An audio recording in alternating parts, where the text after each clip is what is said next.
अमरदास पद बंद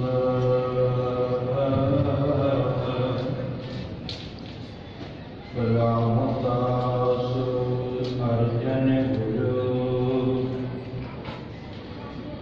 वासी हरि गोविंद हरि राय हरि कृष्ण गुर तेग बहादुर चंद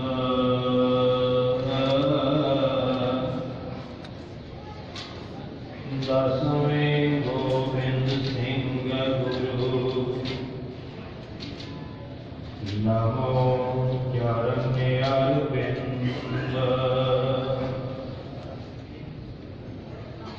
जिसमें अमृत ज्ञान है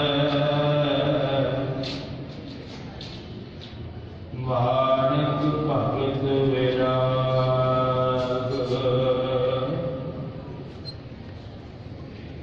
श्री गुरु ग्रंथ साहिब उदार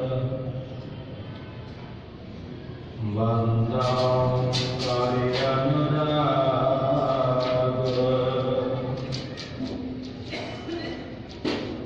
श्री गुरु शब्द कमाए बिना जीते पंच विकार तेन संतन का वंदना सिर चरणन पर धार एक ओंकार सतगुरु तह प्रसाद सच होए वाहिगुरु जी की फतेह विघ्न विनाशन सोए वाहिगुरु जी की फतेह विघ्न विनाशन सोए। वाहिगुरु जी खारी लग लक्ष्मी जहाँ टुका लिखी बनाए तिनके अर्थ विचारिए त्रीन वर्ण निकसाए खारी लग लक्ष्मी जहाँ वाहिगुरु जी का खालसा वाहिगुरु जी की फतेह। परम सम्मान योग गुरता गति के सुभाईमान केवल शादारूदा जी के मालिक यह राजपूर हाजरा हजूर दसा बादशाहियां दे आत्म स्वरूप धन धन धन साहिब सतगुरु श्री गुरु ग्रंथ साहिब महाराज जी की पावन पवित्र हाजूरी अंदर सतगुरां के धर्म घरों वरसाए हुए पूरन गुरसिख ब्रह्म ज्ञानी धन धन बाबा दीप सिंह जी शहीद जिन्हों ने अपना समुचा जीवन सतगुरु पातशाह जी के लेखे लाया है। इन्हों के पावन अस्थानों से सत संगत रूप होकर के हाजरियां भर रहे गुरु प्यारे हो गुरु सवारे हो भागे हो सत संगत दियां घड़ियां प्राप्त हो रही ने। आप जी ने दास को पहला पावन गुरबाणी का शब्द कीर्तन सरवण कीता है। हुण समा होया है जो रोजाना की तरह आप जी गुरु के इतिहास की लड़ीवार कथा विचार सरवण करते आ रहे हो। सतगुरु पातशाह जी ने रहमत करके इस समा साडी झोली विच पाया है। सतगुरां दी पावन गुरबाणी का वचन है, खोजत खोजत सुनी ये सोए, साध संगत बिन तरियो ना कोए।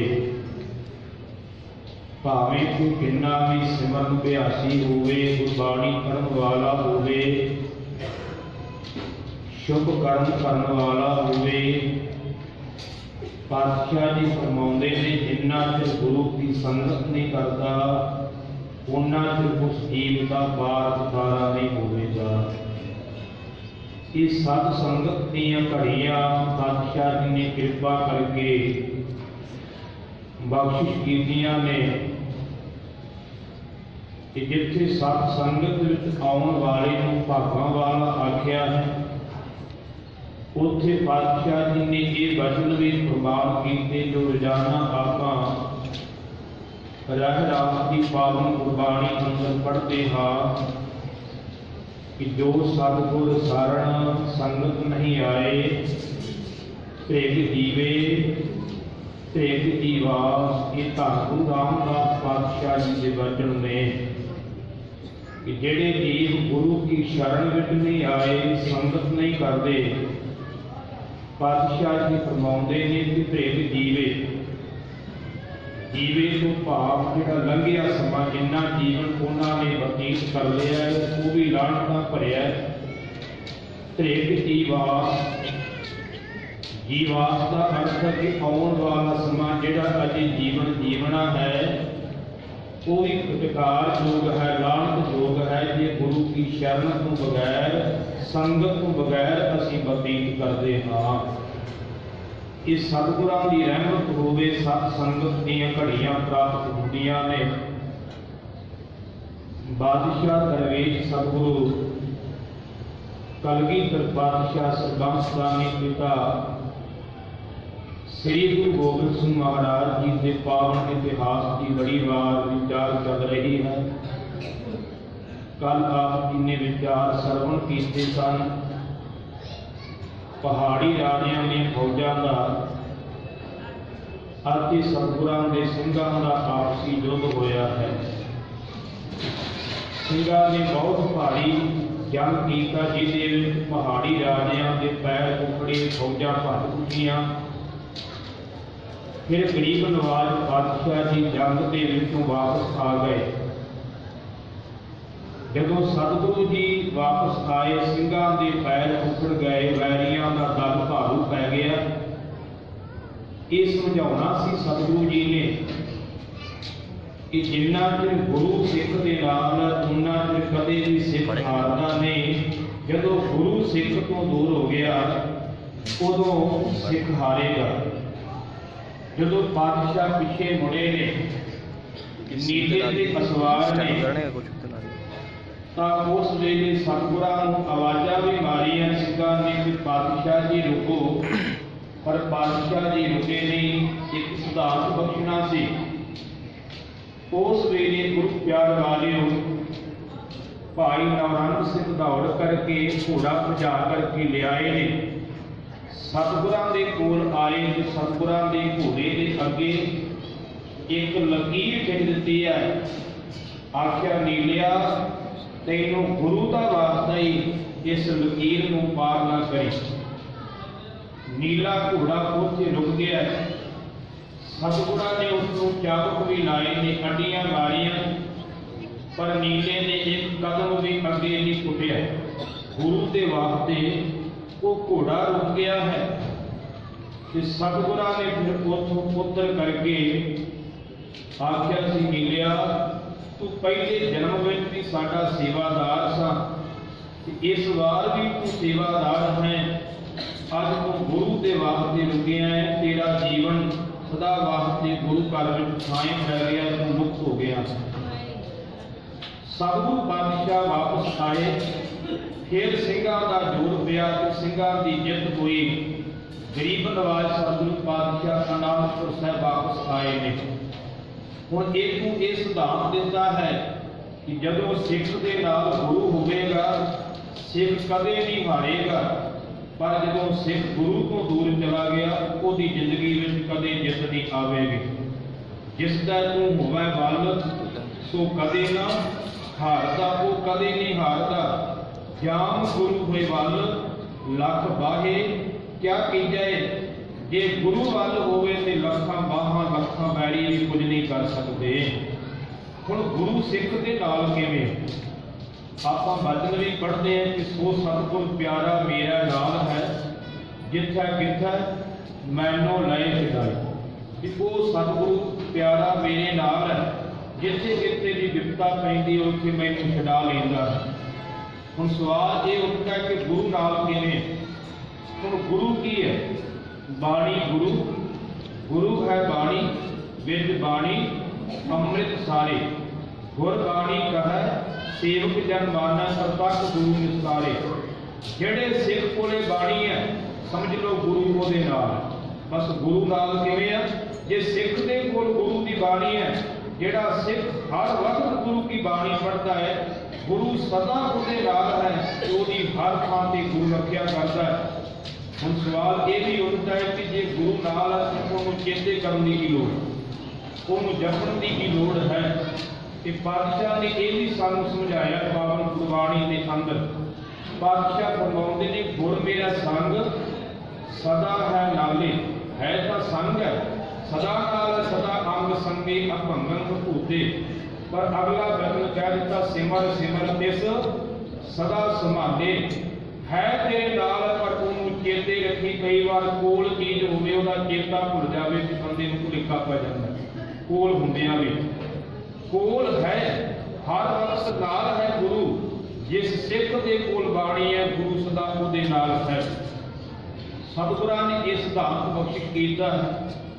ਸਤਿਗੁਰਾਂ ਨੇ ਦੀਵਾਨ ਸਜਾਇਆ, ਸਿੰਘਾਂ ਨੇ ਬੇਨਤੀ ਕੀਤੀ, ਗਰੀਬ ਨਵਾਜ਼ ਬਾਦਸ਼ਾਹ ਤੁਸੀਂ ਕਹਿੰਦੇ ਹੋ ਖਾਲਸੇ ਦਾ ਰਾਜ ਹੋਵੇਗਾ, ਅਤੇ ਕਿਵੇਂ ਹੋਵੇਗਾ? ਕਿਉਂਕਿ ਸਿੰਘਾਂ ਦੀ ਗਿਣਤੀ ਥੋੜੀ ਹੈ, ਦੁਸ਼ਟਾਂ ਦੀ ਜ਼ਾਲਮਾਂ ਦੀ ਗਿਣਤੀ ਵੱਧ ਹੈ। ਥੋੜੀ ਗਿਣਤੀ ਬਹੁਤਿਆਂ ਤੇ ਕਿਵੇਂ ਭਾਰੂ ਪੈ ਸਕਦੀ ਹੈ? ਤੇ ਜੇ ਰਾਜ ਮਿਲ ਵੀ ਗਿਆ ਤੇ ਇਹ ਸਾਂਭੇਗਾ ਕਿਵੇਂ? ਕਿਉਂਕਿ ਇਹਦੀ ਗਿਣਤੀ ਥੋੜੀ ਹੈ। ਪਾਤਸ਼ਾਹ ਨੇ ਉਸ ਵੇਲੇ ਖਾਲਸੇ ਸ਼ਬਦ ਦੇ ਅਰਥ ਬੜੇ ਵਿਸਥਾਰ ਨਾਲ ਕੀਤੇ ਨੇ ਕਿ ਖਾਲਸੇ ਦਾ ਅਰਥ ਕੀ ਹੈ। ਮੈਂ ਉਸ ਨੂੰ ਦੁਹਰਾਵਾਂ ਨਾ, ਕਿਉਂਕਿ ਆਪ ਜੀ ਨੇ ਕੱਲ ਸਰਵਣ ਕੀਤੇ ਨੇ। ਕੱਲੇ ਕੱਲੇ ਅੱਖਰ ਦਾ ਅਰਥ ਪਾਤਸ਼ਾਹ ਨੇ ਦੱਸਿਆ ਹੈ, ਅਤੇ ਜੇ ਆਪਾਂ ਉਹਨੂੰ ਵਿਦਵਾਨਾਂ ਦੀ ਲਿਖਤਾਂ ਵਿੱਚੋਂ ਪਕੜੀਏ ਤੇ ਪ੍ਰਿੰਸੀਪਲ ਸੁਖਬੀਰ ਸਿੰਘ ਜੀ ਲਿਖਦੇ ਨੇ ਖਾਲਸੇ ਦਾ ਅਰਥ ਹੈ ਕਿ ਜੋ ਹਰ ਵਕਤ ਗੁਰੂ ਦੇ ਸੰਪਰਕ ਵਿੱਚ ਰਹੇ, ਜਿਹਦਾ ਹਰ ਵਕਤ ਮਨ ਗੁਰੂ ਨਾਲ ਜੁੜਿਆ ਰਹੇ, ਅਤੇ ਹਰ ਵਕਤ ਗੁਰੂ ਨਾਲ ਜੁੜੇ ਹੋਏ ਨੂੰ ਖਾਲਸਾ ਕਹਿੰਦੇ ਨੇ। ਅਤੇ ਜਿਹਦਾ ਮਨ ਕਦੇ ਵੀ ਗੁਰੂ ਨਾਲ ਟੁੱਟੇ ਨਾ, ਸੰਪਰਕ ਕਦੇ ਵੀ ਗੁਰੂ ਨਾਲ ਟੁੱਟੇ ਨਾ, ਜਿਹਦੇ ਵਿੱਚ ਤੀਸਰਾ ਨਾ ਹੋਵੇ, ਬਸ ਗੁਰੂ ਤੇ ਸਿੱਖ ਦਾ ਮਿਲਾਪ ਅੰਦਰ ਦੀ ਸੁਰਤ ਜੁੜੀ ਰਹੇ, ਉਹਨੂੰ ਖਾਲਸਾ ਕਿਹਾ ਜਾਂਦਾ ਹੈ। ਦੂਜਾ ਅਰਥ ਅਸੀਂ ਇਹ ਵੀ ਪੜ੍ਹਦੇ ਹਾਂ, ਖਾਲਸਾ ਇੱਕ ਜ਼ਮੀਨ ਨੂੰ ਕਿਹਾ ਜਾਂਦਾ ਸੀ। ਪੁਰਾਣੇ ਸਮਿਆਂ ਦੇ ਜੋ ਬਾਦਸ਼ਾਹ ਹੁੰਦੇ ਸਨ, ਰਾਜੇ ਹੁੰਦੇ ਸਨ, ਜਿਹੜੀ ਉਹਨਾਂ ਦੀ ਰਾਖਵੀਂ ਜ਼ਮੀਨ ਹੁੰਦੀ ਸੀ, ਜਿਹਦੀ ਸਿੱਧੀ ਆਮਦਨ ਬਾਦਸ਼ਾਹ ਨੂੰ ਜਾਂਦੀ ਸੀ, ਕੋਈ ਟੈਕਸ ਨਹੀਂ ਦੇਣਾ ਪੈਂਦਾ, ਕੋਈ ਮਸੂਲ ਨਹੀਂ ਸੀ ਲੱਗਦਾ, ਉਸ ਨੂੰ ਖਾਲਸਾ ਜ਼ਮੀਨ ਕਿਹਾ ਜਾਂਦਾ ਸੀ। ਇਸੇ ਤਰ੍ਹਾਂ ਪਾਤਸ਼ਾਹ ਨੇ ਆਖਿਆ ਜਿਹੜਾ ਮੇਰਾ ਖਾਲਸਾ ਹੈ ਇਹਦਾ ਵੀ ਸਿੱਧਾ ਸੰਬੰਧ ਅਕਾਲ ਪੁਰਖ ਨਾਲ ਹੈ, ਕਿਉਂਕਿ ਖਾਲਸਾ ਅਕਾਲ ਪੁਰਖ ਕੀ ਫੌਜ, ਪ੍ਰਗਟਿਓ ਖਾਲਸਾ ਪਰਮਾਤਮਾ ਕੀ ਮੌਜ। ਇਹ ਅਕਾਲ ਪੁਰਖ ਦੀ ਫੌਜ ਹੈ ਤੇ ਪਰਮਾਤਮਾ ਦੀ ਬਖਸ਼ਿਸ਼ ਨਾਲ ਪੈਦਾ ਹੋਇਆ ਹੈ। ਇਸ ਕਰਕੇ ਇਹਦਾ ਸੰਬੰਧ ਸਿੱਧਾ ਅਕਾਲ ਪੁਰਖ ਦੇ ਨਾਲ ਹੈ। ਇਹਦੇ ਤੇ ਕੋਈ ਟੈਕਸ ਨਹੀਂ ਲਾ ਸਕੇਗਾ, ਇਹਨੂੰ ਜਮਦੂਤ ਤੰਗ ਨਹੀਂ ਕਰ ਸਕਣਗੇ, ਕਿਉਂਕਿ ਇਹਦਾ ਸੰਬੰਧ ਸਿੱਧਾ ਅਕਾਲ ਪੁਰਖ ਦੇ ਨਾਲ ਹੈ। ਖਾਲਸਾ ਬਣਾਇਆ ਹੈ ਪਾਤਸ਼ਾਹ ਨੇ। ਖਾਲਸੇ ਦੇ ਅਰਥ ਸਿੱਖਾਂ ਨੂੰ ਦੱਸੇ ਨੇ। ਇੱਥੋਂ ਤੱਕ ਖਾਲਸੇ ਦਾ ਰਾਜ ਹੋਵੇਗਾ। ਪਾਤਸ਼ਾਹ ਨੇ ਉਹਨਾਂ ਨਗਰਾਂ ਦੇ ਨਾਮ ਵੀ ਦੱਸੇ ਨੇ ਅਤੇ ਗੁਰੂ ਪਿਆਰ ਬਾਜੋ ਫਿਰ ਪੁੱਛਿਆ ਸੀ ਕਿ ਪਾਤਸ਼ਾਹ ਆਪ ਜੀ ਦਾ ਦਰਸ਼ਨ ਹੋਵੇਗਾ ਕਿ ਨਹੀਂ ਹੋਵੇਗਾ। ਤੇ ਪਾਤਸ਼ਾਹ ਨੇ ਆਖਿਆ ਸੀ ਕਿ ਮੈਂ ਖਾਲਸੇ ਵਿੱਚ ਵਰਤਾਂਗਾ ਤੇ ਖਾਲਸਾ ਮੇਰੇ ਵਿੱਚ ਵਰਤੇਗਾ, ਭਾਵ ਕਿ ਖਾਲਸੇ ਵਿੱਚੋਂ ਹੀ ਮੇਰੇ ਦਰਸ਼ਨ ਹੋਣਗੇ। ਜਿਹੜੇ ਅਸੀਂ ਵਚਨ ਪੜ੍ਹਦੇ ਹਾਂ, ਖਾਲਸਾ ਮੇਰਾ ਰੂਪ ਹੈ ਖਾਸ, ਖਾਲਸੇ ਮੈਂ ਹਉ ਕਰੋ ਨਿਵਾਸ, ਇਹ ਵਚਨ ਉਸ ਵੇਲੇ ਕਹੇ। ਇੱਥੋਂ ਤੱਕ ਆਪਾਂ ਇਤਿਹਾਸ ਕੱਲ ਸਰਵਣ ਕੀਤਾ ਸੀ। ਆਓ ਇਸ ਤੋਂ ਅਗਲੇ ਵਿਚਾਰ ਸਤਿਗੁਰਾਂ ਦੀ ਕਿਰਪਾ ਦੁਆਰਾ ਸਰਵਣ ਕਰਕੇ ਆਪਣੇ ਜੀਵਨ ਨੂੰ ਸਵਾਰਨ ਦਾ ਯਤਨ ਕਰਨਾ ਕਰੀਏ। ਮਨ ਦੀ ਇਕਾਗਰਤਾ ਵਾਸਤੇ ਉਚਾਰਨ ਕਰਨਾ ਕਰੋ। ਸਤਿਨਾਮ ਸ੍ਰੀ ਵਾਹਿਗੁਰੂ ਜੀ। ਖਾਰੀ ਲਗੇ ਲక్ష్ਮੀ ਜਹਾਂ ਸੁਖਾ ਲਿਖੀ ਬਣਾਏ। ਖਾਰੀ ਲਗ, ਖਾਰੀ ਤੋਂ ਭਾਵ ਹੈ ਸਮੁੰਦਰ। ਕਿ ਸਮੁੰਦਰ ਤੱਕ ਜਿੰਨੀ ਵੀ ਲక్ష్ਮੀ ਹੈ, ਮਾਇਆ ਹੈ, ਧਨ ਹੈ, ਹੀਰੇ ਮੋਤੀ ਜਵਾਹਰਾਤ ਨੇ, ਇਹ ਪਿੱਛੇ ਅਰਥ ਕਵੀ ਜੀ ਨੇ ਸਾਨੂੰ ਸਰਵਣ ਕਰਵਾਏ ਨੇ। ਕੱਲ ਆਪਾਂ ਸਰਵਣ ਕੀਤੇ ਸੀ। ਇਸ ਕਰਕੇ ਭਾਈ ਸਾਹਿਬ ਜੀ ਨੇ ਸ਼ਬਦ ਵਰਤਿਆ ਕਿ ਤੁਕਾਂ ਲਿਖੀ ਬਣਾਏ, ਕਿ ਅਸੀਂ ਉਹ ਤੁਕਾਂ ਪਹਿਲਾਂ ਲਿਖ ਦਿੱਤੀਆਂ ਹਨ। ਤਿਨ ਕੋ ਅਰਥ ਵਿਚਾਰੀਏ ਤੀਨ ਵਰਣ ਨਿਕਸਾਏ। ਅਤੇ ਤਿੰਨਾਂ ਦੇ ਅਰਥ ਵਿਚਾਰ ਲੈਣਾ ਕਰੋ, ਕਿਉਂਕਿ ਤਿੰਨ ਵਰਣ ਨੇ। ਵਰਣ ਤੋਂ ਭਾਵ ਇੱਥੇ ਅੱਖਰ ਹੈ, ਖੱਖਾ ਤੇ ਲੱਲਾ ਤੇ ਸੱਸਾ। ਤਿੰਨ ਅੱਖਰਾਂ ਤੋਂ ਖਾਲਸਾ ਸ਼ਬਦ ਬਣਿਆ ਹੋਇਆ ਹੈ ਅਤੇ ਇਹ ਖਾਲਸੇ ਦਾ ਅਰਥ ਵੱਖਰੇ ਵੱਖਰੇ ਅਰਥ ਦੇ ਆਪਾਂ ਅੱਖਰਾਂ ਦੇ ਅਰਥ ਪਿੱਛੇ ਸਰਵਣ ਕੀਤੇ ਨੇ। ਇਹਦਾ ਸਿੱਧਾ ਅਰਥ ਵਿਦਵਾਨਾਂ ਨੇ ਕੀਤਾ ਹੈ ਕਿ ਸਮੁੰਦਰ ਤੱਕ ਜਿੰਨੀ ਵੀ ਲక్ష్ਮੀ ਹੈ, ਧਨ ਦੌਲਤ ਹੈ, ਉਹ ਵੀ ਖਾਲਸਾ ਲੈ ਕੇ ਆਵੇਗਾ, ਉਹ ਵੀ ਖਾਲਸੇ ਦੇ ਹੱਥ ਹੋਵੇਗੀ। ਤੇ ਸਮੁੰਦਰ ਤੱਕ ਜਿੰਨੀ ਵੀ ਧਰਤੀ ਹੈ, ਉੱਥੋਂ ਤੱਕ ਰਾਜ ਵੀ ਖਾਲਸੇ ਦਾ ਹੋਵੇਗਾ। ਖਾਲਸਾ ਸਦਾ ਵਾਸਤੇ ਅਟਲ ਰਹੇਗਾ। ਇੱਕ ਖਕਾਰ ਕੋ ਲੀਜੀਏ ਬਹੁਰ ਲਕਾਰ ਸਕਾਰ। ਅਤੇ ਅੱਗੇ ਉਚਾਰਨ ਕਰਦੇ ਨੇ ਇੱਕ ਖਕਾਰ ਕੋ ਲੀਜੀਏ। ਖਕਾਰ ਦਾ ਅਰਥ ਹੈ ਖੱਕਾ। ਇੱਕ ਖੱਕਾ ਜਿਹੜਾ ਉਹ ਜਾਣ ਲੈਣਾ ਕਰੋ। ਬਹੁਰ ਲਕਾਰ ਸਕਾਰ, ਇਹ ਦੂਜਾ ਅੱਖਰ ਹੈ ਲੱਲਾ ਤੇ ਤੀਜਾ ਹੈ ਸੱਸਾ। तीनों को पद खालसा तीनों अर्थ उचार। ਸੋ ਇਹਨਾਂ ਤਿੰਨਾਂ ਪਦਾਂ ਤੋਂ ਅਰਥ ਜਿਹੜਾ ਉਹ ਖਾਲਸਾ ਜਿਹੜਾ ਹੈ ਉਚਾਰਨ ਹੋਇਆ ਹੈ। ਇਹ ਤਿੰਨ ਅੱਖਰਾਂ ਤੋਂ ਖਾਲਸਾ ਬਣਿਆ ਹੈ ਤੇ ਵੱਖਰੇ ਵੱਖਰੇ ਅਰਥ ਇਹਦੇ ਪਿੱਛੇ ਆਪਾਂ ਕੱਲ ਸਰਵਣ ਕੀਤੇ ਸਨ। ਖੱਖੀ ਦਾ ਅਰਥ ਉਹ ਭੋਗੀ ਹੋਵੇਗਾ, ਲੱਲੇ ਦਾ ਅਰਥ ਉਹ ਜੋਗੀ ਹੋਵੇਗਾ ਤੇ ਸੱਸੇ ਤੋਂ ਅਰਥ ਸਾਰ ਤੋਂ ਭਾਵ ਲੋਹਾ, ਲੋਹੇ ਤੋਂ ਭਾਵ ਸ਼ਸਤਰਧਾਰੀ ਹੋਵੇਗਾ, ਵੀਰ ਰਸੀ ਹੋਵੇਗਾ। ਭਾਵ ਕਿ ਉਹ ਜੋਗੀ ਵੀ ਹੋਵੇਗਾ, ਭੋਗੀ ਵੀ ਹੋਵੇਗਾ ਅਤੇ ਉਹ ਵੀਰ ਰਸੀ ਵੀ ਹੋਵੇਗਾ। ਜੋਗੀ ਦਾ ਅਰਥ ਇਹ ਨਹੀਂ ਕਿ ਜਿਵੇਂ ਇੱਕ ਧਰਮ ਵੀ ਜੋਗੀਆਂ ਦਾ ਹੈ, ਉਹ ਭਾਵ ਨਹੀਂ। ਠੀਕ ਹੈ, ਉਹਨਾਂ ਦਾ ਧਰਮ ਉਹਨਾਂ ਨੂੰ ਮੁਬਾਰਕ ਹੋਵੇ, ਪਰ ਸਤਿਗੁਰੂ ਨਾਨਕ ਦੇ ਘਰ ਵਿੱਚ ਜੋਗੀ ਦਾ ਅਰਥ ਹੈ ਜੁੜਿਆ ਹੋਇਆ, ਮਾਲਕ ਨਾਲ ਜੁੜਿਆ ਹੋਇਆ। ਜੋਗ ਦਾ ਅਰਥ ਹੈ ਜੁੜਨਾ। ਗੁਰਬਾਣੀ ਵਿੱਚੋਂ ਆਪਾਂ ਇੱਕ ਦੋ ਪ੍ਰਮਾਣ ਲੈ ਲੈਂਦੇ, ਸਮਝ ਸੌਖੀ ਪੈ ਜਾਵੇਗੀ। ਪਾਤਸ਼ਾਹ ਪ੍ਰਮਾਣ ਕਰਦੇ ਨੇ, ਰਾਜ ਲੀਲਾ ਤੇਰਾ ਨਾਮ ਬਣਾਈ, ਜੋਗ ਬਣਿਆ ਤੇਰਾ ਕੀਰਤ ਲਗਾਈ। ਹੁਣ ਜੋਗ ਬਣਿਆ, ਜੋਗ ਬਣਿਆ ਕਿ ਜੁੜਨਾ ਬਣਿਆ ਜਦੋਂ ਤੇਰੀ ਵਡਿਆਈ ਸੀ, ਜਦੋਂ ਤੇਰਾ ਕੀਰਤਨ ਕੀਤਾ ਉਦੋਂ ਮਾਲਕ ਨਾਲ ਜੋੜ ਬਣ ਗਿਆ। ਅਤੇ ਭਾਈ ਸਾਹਿਬ ਭਾਈ ਗੁਰਦਾਸ ਜੀ ਨੇ ਇੱਕ ਬਚਨ ਲਿਖਿਆ।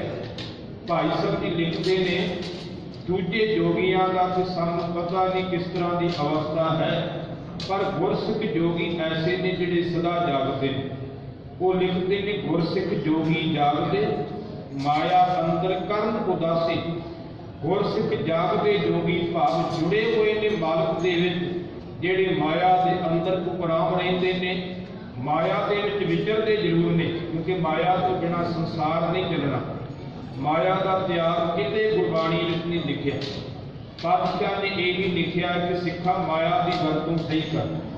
ਮਾਇਆ ਦਾ ਤਿਆਗ ਨਹੀਂ ਲਿਖਿਆ, ਮਾਇਆ ਦੀ ਵਰਤੋਂ ਠੀਕ ਕਰਨੀ ਹੈ ਕਿ ਜਿਹੜੀ ਮਾਇਆ ਤੈਨੂੰ ਮਾਲਕ ਨੇ ਦਿੱਤੀ ਉਸ ਨੂੰ ਕਿਸ ਢੰਗ ਨਾਲ ਵਰਤਣਾ ਹੈ। ਇਹ ਗੁਰੂ ਤੋਂ ਪੁੱਛ ਕਰਕੇ ਵਰਤ। ਮਾਇਆ ਦਾ ਤਿਆਗ ਕਿਤੇ ਨਹੀਂ ਲਿਖਿਆ। ਜੇ ਤਿਆਗ ਲਿਖਿਆ ਹੁੰਦਾ ਤੇ ਪਾਵਨ ਗੁਰਬਾਣੀ ਦੇ ਵਚਨ ਨੇ, ਕਬੀਰ ਮਾਇਆ ਤਜੀ ਤਾਂ ਕਿਆ ਭਇਆ, ਜੋ ਮਾਨ ਭਜਿਆ ਨਹੀਂ ਜਾਏ, ਮਾਨ ਮੁਨੀ ਮੁਨਵਰ ਗਲੇ, ਮਾਨ ਸਭੈ ਕੋ ਖਾਏ। ਬਾਬਾ ਕਬੀਰ ਜੀ ਕਹਿੰਦੇ ਮਾਇਆ ਛੱਡ ਦਿੱਤੀ ਕੀ ਹੋਇਆ?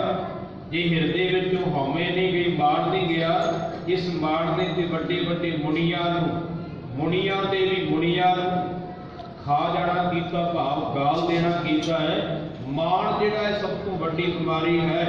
ਮਾਇਆ ਦਾ ਤਿਆਗ ਨਹੀਂ, ਮਾਇਆ ਦੀ ਵਰਤੋਂ ਸਹੀ ਕਰਨੀ ਹੈ। ਮਾਇਆ ਦੇ ਵਿੱਚ ਉਪਰਾਮ ਰਹਿਣ ਦਾ ਅਰਥ ਕੀ ਹੈ? ਇਹਦਾ ਅਰਥ ਇਹ ਨਹੀਂ ਕਿ ਘਰ ਛੱਡ ਦੇਣਾ। ਮਾਇਆ ਵਿੱਚ ਉਪਰਾਮ ਰਹਿਣ ਦਾ ਅਰਥ ਹੈ ਕਿ ਮਾਇਆ ਦੇ ਵਿੱਚ ਸੰਸਾਰ ਵਿੱਚ ਰਹਿੰਦਿਆਂ ਹੋਇਆਂ ਰੱਬ ਨਾਲ ਜੁੜੇ ਰਹਿਣਾ। ਮਾਇਆ ਪਿੱਛੇ ਦੌੜਨਾ ਨਾ, ਮਾਇਆ ਦੀ ਪਕੜ ਮਨ ਵਿੱਚ ਨਾ ਹੋਣੀ। ਮਾਇਆ ਸਿਰਫ ਲੋੜ ਵਾਸਤੇ ਪ੍ਰਾਪਤ ਹੋਣੀ। ਅਸਲ ਵਿੱਚ ਮਾਇਆ ਸਾਡੀ ਜ਼ਰੂਰਤ ਹੈ, ਲੋੜ ਹੈ, ਜ਼ਿੰਦਗੀ ਨਹੀਂ। ਇਹ ਧਿਆਨ ਦੇਣਾ, ਬਚਨ ਗਹਿਰਾ ਹੈ। ਮਾਇਆ ਸਾਡੀ ਲੋੜ ਹੈ, ਜ਼ਰੂਰਤ ਹੈ, ਪਰ ਜ਼ਿੰਦਗੀ ਨਹੀਂ। ਕਿਉਂਕਿ ਲੋੜ ਹੈ ਉਹਨਾਂ ਚਿਰ ਜਿੰਨਾ ਚਿਰ ਸਰੀਰ ਹੈ, ਤੇ ਸਰੀਰ ਤੋਂ ਬਾਅਦ ਇਹ ਮਾਇਆ ਕਿਸੇ ਦੀ।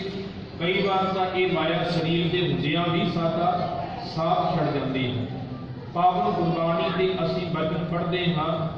ਪਾਤਸ਼ਾਹ ਕਹਿੰਦੇ ਜਿਹਦੇ ਕੋਲ ਮਾਇਆ ਬਹੁਤੀ ਉਹ ਵੀ ਦੁਖੀ ਹੈ, ਜਿਹਦੇ ਕੋਲ ਮਾਇਆ ਥੋੜੀ ਹੈ ਉਹ ਵੀ ਦੁਖੀ ਹੈ, ਪਰ ਜਿਹਦੇ ਕੋਲ ਨਾ ਥੋੜੀ ਹੈ ਨਾ ਬਹੁਤੀ ਹੈ, ਗੁਜ਼ਾਰਾ ਚੱਲਦਾ, ਉਹ ਸੁਖੀ ਹੈ। ਪਾਤਸ਼ਾਹ ਦੀ ਪਾਵਨ ਬਾਣੀ ਦੇ ਬਚਨ ਪੜ੍ਹਦੇ ਹਾਂ।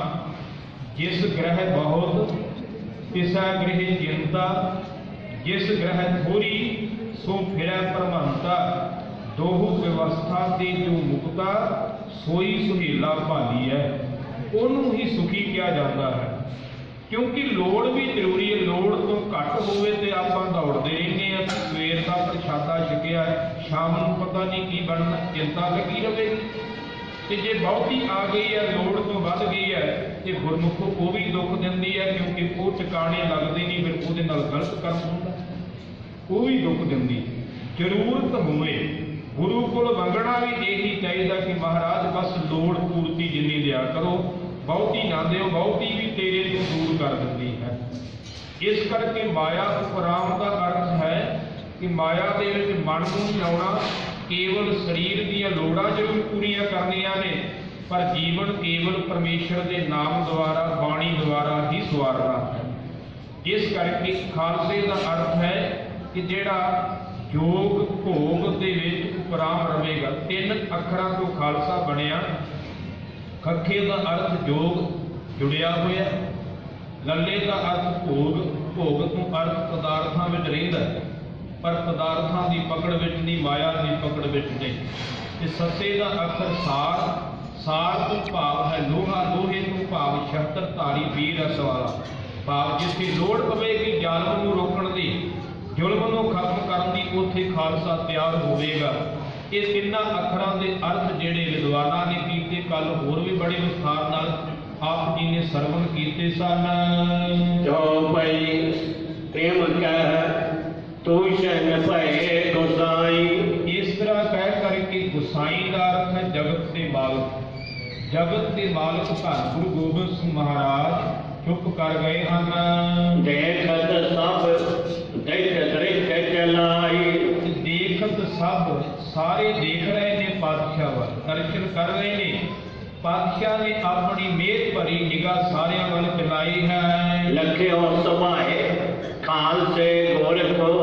ਅਤੇ ਖਾਲਸੇ ਨੇ ਉਸ ਵੇਲੇ ਗੁਰੂ ਦਾ ਸੁਭਾਅ ਜਾਣਿਆ, ਰੁਖ ਜਾਣਿਆ ਹੈ। ਬੁਝਿਓ ਪੁੰਨ ਜੋ ਸੰਸੈ ਗੋਰਖੋ। ਪੁੰਨ ਦਾ ਅਰਥ ਹੈ ਫੇਰ, ਬੁਝਿਓ ਦਾ ਅਰਥ ਹੈ ਪੁੱਛਿਆ। ਫੇਰ ਦੁਬਾਰਾ ਜੋ ਖਾਲਸੇ ਦੇ ਮਨ ਅੰਦਰ ਸ਼ੰਕਾ ਸੀ ਨਾ, ਉਹ ਫੇਰ ਸਵਾਲ ਪੁੱਛਿਆ, ਉਹ ਸ਼ੰਕਾ ਪੁੱਛਿਆ ਹੈ। ਸ੍ਰੀ ਪ੍ਰਭ ਕਿਮ ਵਰਤ ਵਰਤਾਰਾ। ਇਹ ਸ਼੍ਰੋਮਣੀ ਪ੍ਰਭੂ ਧੰਨ ਗੁਰੂ ਗੋਬਿੰਦ ਸਿੰਘ ਮਹਾਰਾਜ ਇਹ ਕਿਵੇਂ ਵਰਤਾਰਾ ਵਰਤੇਗਾ। ਕਿਮ ਭਾਣਾ ਹੋਵੇ ਕਰਤਾਰਾ। ਇਹ ਕਿਵੇਂ ਕਰਤਾਰ ਦਾ ਵਾਹਿਗੁਰੂ ਦਾ ਭਾਣਾ ਹੋਵੇਗਾ। ਸਮੇਂ ਕੁਲੂ ਕੋ ਹੋਏ। ਤੇ ਸਮੇਂ ਕਾਲੂ ਕੋ, ਕਾਲੂ ਦਾ ਅਰਥ ਇੱਥੇ ਕਲਯੁਗ ਹੈ ਕਿ ਕਲਯੁਗ ਦਾ ਸਮਾਂ ਜਿਹੜਾ ਹੈ ਕਿਹੜਾ ਕਿਹੜਾ ਹੋਵੇਗਾ, ਭਾਵ ਕਿ ਕਿਸ ਤਰ੍ਹਾਂ ਦਾ ਕਲਯੁਗ ਦਾ ਸਮਾਂ ਭਿਆਨਕ ਆਵੇਗਾ। ਮਦੈ ਰਾਜ ਨਿਰਭ ਕਈਐ ਸੋਏ। ਇਹ ਸਤਿਗੁਰੂ ਪਾਤਸ਼ਾਹ ਜੀ ਜਿਸ ਰਾਜੇ ਦਾ ਰਾਜ ਵਧੇਗਾ ਉਸ ਰਾਜੇ ਦਾ ਨਾਮ ਹੀ ਦੱਸੋ ਮਹਾਰਾਜ। ਕਿਹੜੇ ਰਾਜੇ ਦਾ ਰਾਜ ਵਧੇਗਾ ਉਸ ਰਾਜੇ ਬਾਰੇ ਦੱਸਣਾ ਕਰੋ। ਹਿਰਦੈ ਖਾਲਸੇ ਲਾਲਸ ਲਹੋ।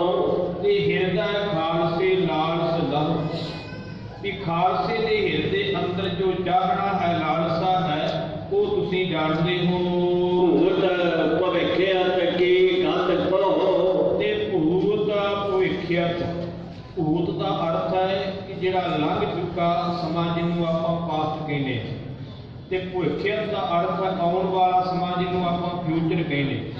ਧਿਆਨ ਦੇਣਾ, ਲੰਘੇ ਹੋਏ ਸਮੇਂ ਦੀ ਤੇ ਆਉਣ ਵਾਲੇ ਸਮੇਂ ਦੀ ਹਾਲਤ ਸਾਨੂੰ ਦੱਸਣਾ ਕਰੋ। ਐਮ ਸੋਨਾ ਸਿੰਘਨ ਕੀ ਅਰਦਾਸ। ਤੇ ਇਸ ਤਰ੍ਹਾਂ ਸੁਣ ਕਰਕੇ ਸਿੰਘਾਂ ਦੀ ਬੇਨਤੀ। ਤੇਰੇ ਕਲਗੀਧਰ ਕੀਨ ਪ੍ਰਕਾਸ਼। ਸ੍ਰੀ ਸ਼੍ਰੋਮਣੀ ਕਲਗੀਧਰ ਪਾਤਸ਼ਾਹ ਜੀ ਨੇ ਉਸ ਵੇਲੇ ਬਚਨ ਕਹੇ ਹਨ। 4 ਲੱਖ 32 ਹਜ਼ਾਰਾਂ। 4 ਲੱਖ ਤੇ 32 ਹਜ਼ਾਰ। ਕਲੂ ਆਰ ਬਲ ਕਰੀ ਉਚਾਰਾ। ਤੇ ਕਲਯੁਗ ਦੀ ਉਮਰ ਜਿਹੜੀ ਵਿਦਵਾਨਾਂ ਨੇ ਉਚਾਰਨ ਕੀਤੀ ਹੈ 4 ਲੱਖ 32 ਹਜ਼ਾਰ ਸਾਲ ਕਲਯੁਗ ਦੀ ਉਮਰ ਜਿਹੜੀ ਉਚਾਰਨ ਕੀਤੀ ਹੈ ਸਨਾਤਨ ਗ੍ਰੰਥਾਂ ਵਿੱਚੋਂ ਵੀ ਮਿਲਦੀ ਹੈ।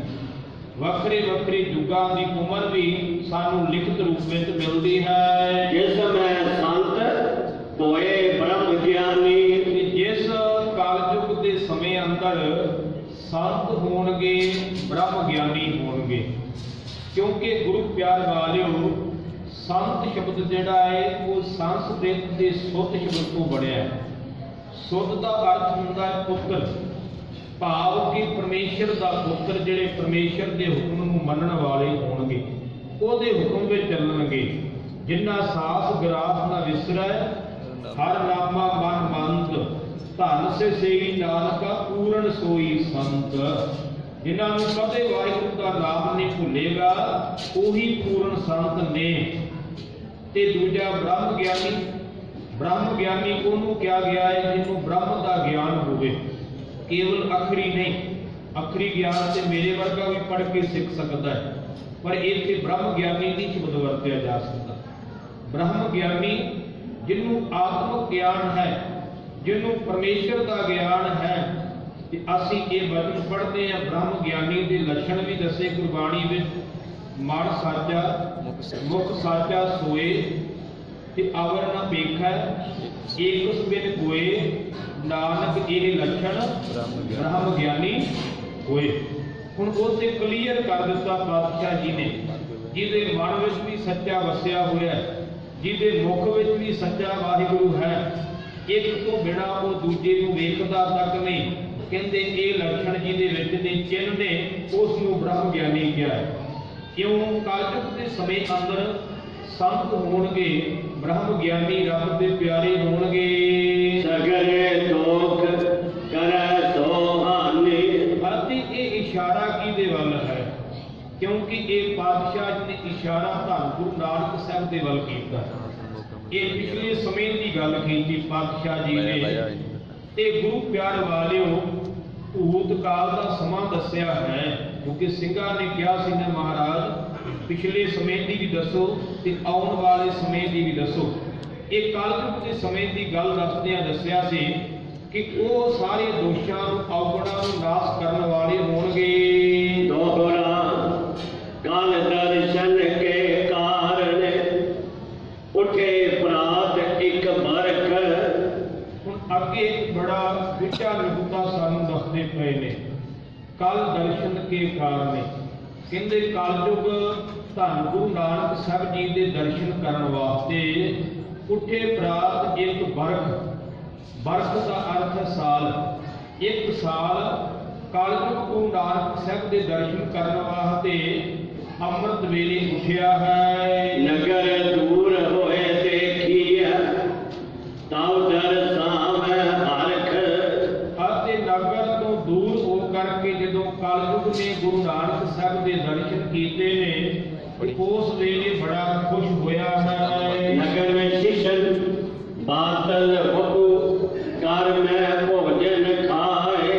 ਇਹ ਨਗਰ ਸ਼ਿਸ਼ਨ ਦਾ ਅਰਥ ਹੈ ਕਿ ਨਗਰ ਸ਼ਿਸ਼ਨ ਭਾਵ ਹੱਥ ਵਿੱਚ ਇੰਦਰੀ ਨਗਰ ਪਕੜੀ ਹੋਈ ਹੈ। ਬਾਤਲ ਬਹੁ ਕਰ ਮੈਂ ਭੋਜਨ ਖਾਏ।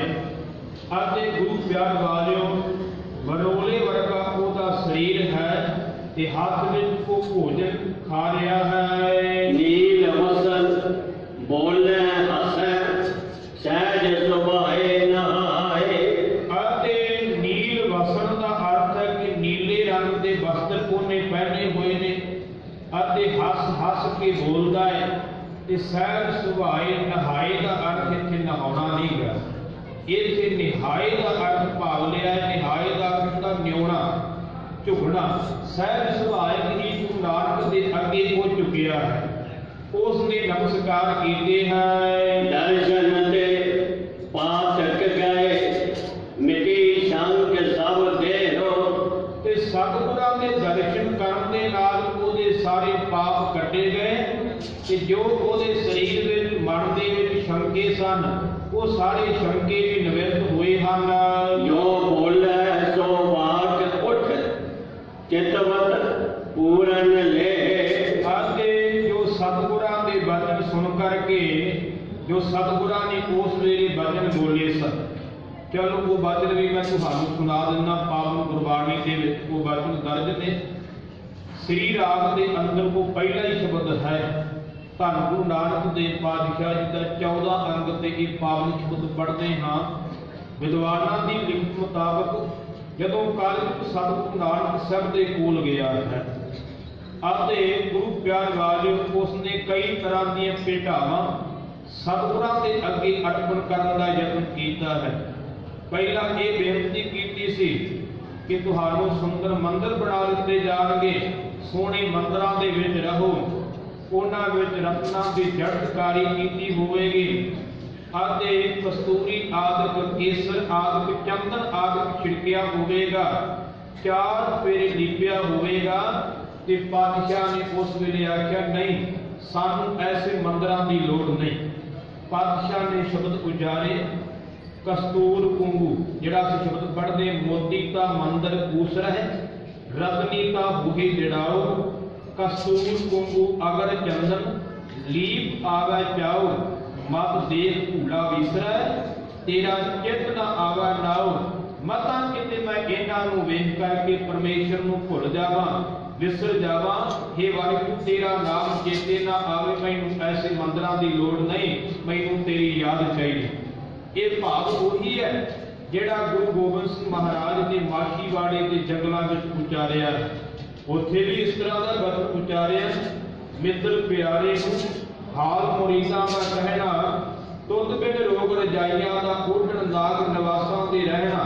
ਸੂਲ ਸੁਰਾਹੀ ਖੰਜਰ ਪਿਆਲਾ ਬਿੰਗ ਕਸਾਈਆਂ ਦਾ ਸਹਿਣਾ। ਯਾਰੜੇ ਦਾ ਸਾਨੂੰ ਸਫ਼ਰ ਚੰਗਾ, ਭਾਟ ਖੇੜਿਆਂ ਦਾ ਰਹਿਣਾ। ਮੇਰੇ ਪਾਤਸ਼ਾਹ ਨੇ ਆਖਿਆ ਮੇਰੇ ਪਿਆਰੇ ਮਿੱਤਰ ਵਾਹਿਗੁਰੂ ਨੂੰ ਇਹ ਮੁਰੀਦ ਦਾ ਆਪਣੇ ਪਿਆਰੇ ਦਾ ਸੁਨੇਹਾ ਦੇ ਦੇਣਾ ਕਿ ਤੇਰੇ ਤੋਂ ਬਿਨਾਂ ਜਿਹੜੀਆਂ ਰਜਾਈਆਂ ਨੇ ਉਹ ਰੋਗ ਨੇ। ਤੇ ਖੁਦ ਬਿਨ ਰੋਗ ਰਜਾਈਆਂ ਦਾ ਕੋਟਣ ਦਾ ਹੁੰਦਾ ਉੱਪਰ ਲੈਣਾ, ਕੋੜ ਲੈਣਾ ਉੱਪਰ। ਤੇਰੀ ਯਾਦ ਤੋਂ ਬਿਨਾਂ, ਤੇਰੇ ਤੋਂ ਬਿਨਾਂ ਰਜਾਈਆਂ ਲੈ ਕੇ ਸੌਣਾ ਇੱਕ ਰੋਗ ਹੈ ਅਤੇ ਤੇਰੀ ਯਾਦ ਤੋਂ ਬਿਨਾਂ ਜਿਹੜਾ ਘਰ ਵਿੱਚ ਰਹਿਣਾ ਹੈ ਉਹ ਇੱਕ ਨਾਗਾਂ ਦੇ ਸੱਪਾਂ ਦੇ ਘਰ ਵਿੱਚ ਰਹਿਣ ਦੇ ਬਰਾਬਰ ਹੈ, ਭਾਵ ਕਿ ਦੁਖਦਾਈ ਹੈ। ਤੇਰੀ ਯਾਦ ਤੋਂ ਬਿਨਾਂ ਇਹ ਸੂਲ ਜਿਹੜੀ ਸੁਰਾਹੀ ਹੈ ਤੇ ਪਿਆਲੇ ਨੇ ਇਹ ਖੰਜਰ ਵਰਗੇ ਨੇ। ਤੇਰੀ ਯਾਦ ਤੋਂ ਬਿਨਾਂ ਕਸਾਈਆਂ ਦਾ ਵਿੰਗ ਸਹਿਣਾ। ਵਿੰਗ ਦਾ ਅਰਥ ਹੁੰਦਾ ਵਿੰਗਾ। ਕਸਾਈ ਜਦੋਂ ਪਸ਼ੂਆਂ ਨੂੰ ਵੱਢਦੇ ਕੱਟਦੇ ਕਈ ਤਰੀਕਿਆਂ ਨਾਲ ਵੱਢਦੇ ਕੱਟਦੇ, ਬੜੇ ਦੁੱਖ ਦੇ ਕੇ ਕੱਟਦੇ ਵੱਢਦੇ ਨੇ। ਭਾਵ ਕਹਿੰਦੇ ਉਸ ਤਰ੍ਹਾਂ ਦਾ ਜੀਵਨ ਹੈ ਤੇਰੀ ਯਾਦ ਤੋਂ ਬਿਨਾ ਯਾਰੜੇ ਦਾ ਸਾਨੂੰ ਸਫ਼ਰ ਚੰਗਾ। ਕਹਿੰਦੇ ਇਹ ਯਾਦ ਪਰਮੇਸ਼ਰ ਨਾਲ ਹੈ, ਉਹਦੀ ਯਾਦ ਨਾਲ ਹੈ ਤਾਂ ਅਸੀਂ ਧਰਤੀ ਤੇ ਪਏ ਵੀ ਚੰਗੇ ਹਾਂ।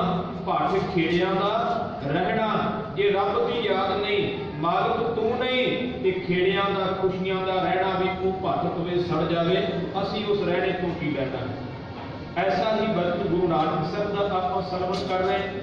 ਮੋਤੀ ਤਾਂ ਮੰਦਰ ਊਸਰਾ ਹੈ, ਰਤਨੀ ਤਾਂ ਹੋਏ ਜੜਾਓ, ਕਸਤੂਰ ਤੁੰਗੂ ਅਗਰ ਚੰਦਨ ਦੀਪ ਆਵੈ ਜਾਓ, ਮਤ ਦੇਖ ਭੁਲਾ ਵਿਸਰਾ ਤੇਰਾ ਚਿਤ ਨਾ ਆਵੈ ਨਾਓ, ਹਰ ਬਿਨ ਜੀਓ ਜਲ ਬਲ ਜਾਓ, ਰੱਬ ਤੋਂ ਬਿਨਾ ਸਾਡਾ ਜੀਓ ਸੜ ਬਲ ਜਾਂਦਾ ਹੈ।